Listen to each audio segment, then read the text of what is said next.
2024 সালে প্রথম পর্যায়ক্রমিক প্রশ্নগুলো একবার দেখব। সপ্তম শ্রেণী বাংলা। আজ সকাল থেকে বসে গণেশ লিখছে, উত্তর হবে কবিতা। রামানন্দ চট্টোপাধ্যায় কোন পত্রিকার সম্পাদক? উত্তর হবে প্রবাসী।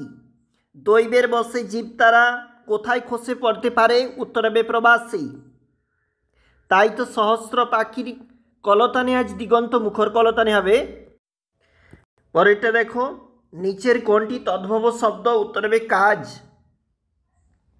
নেক্সট প্রশ্ন, চা চিনি লুচি এই শব্দগুলি আসলে চীনা শব্দ। বাবা কোন দেশীয় শব্দ? কোন? উত্তর হবে তুর্কি। পরের প্রশ্ন দেখো কি বলেছে। রামকিঙ্করের প্রথম শিল্প শিক্ষার স্কুল? উত্তর হবে কুমোরপাড়া। খোকনের বাবা চিত্রকর বন্ধু কোথায় থাকেন? আমাদের সঠিক উত্তর হবে লখনৌতে থাকেন। কখন পদ্য লেখা সহজ হবে? ছন্দ জানা থাকলে পদ্য লেখা সহজ হবে। জোনাকিরা কোথায় ওয়া কখ লিখছে? ওয়া লিখছে বকুল গাছি।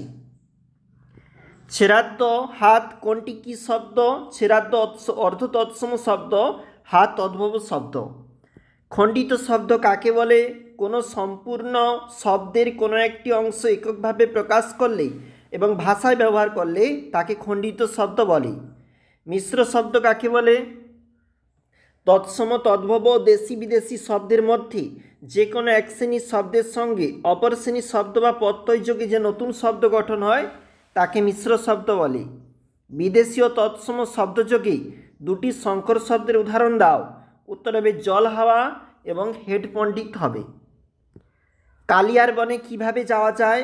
উত্তর হবে গলির পর বড় রাস্তা, তারপর গির্জে, কবরস্থান, এরপর শুশনির মাঠ পেরিয়ে কালিয়ার বনে যাওয়া যায়। আম্মা হচ্ছে সোনার টিয়ার বাপির ধাইমা। মাকুকে কে বানিয়েছিল? ঘড়িওয়ালা বানিয়েছিল। এরপরে তোমাদের রয়েছে 2 নম্বরের প্রশ্ন। দেখো কি রয়েছে। কুতুব মিনার নামটি কার নাম অনুসারে রাখা হয়েছে এবং কেন? ও মশাই এমন বিকট শব্দ করছেন কেন? কার উদ্দেশ্যে কারা এই কথা বলেছিল? কোন কাজকে তারা বিকট শব্দ মনে করেছে? পরের প্রশ্ন, একটি প্রশ্নের উত্তর দাও। এ মিনতি করি পদে কবি কার কাছে কি প্রার্থনা করেছেন?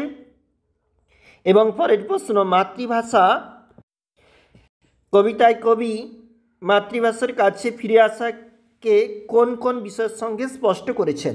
লাস্ট মিনিটে যেগুলি অবশ্যই গুরুত্বপূর্ণ থাকছে।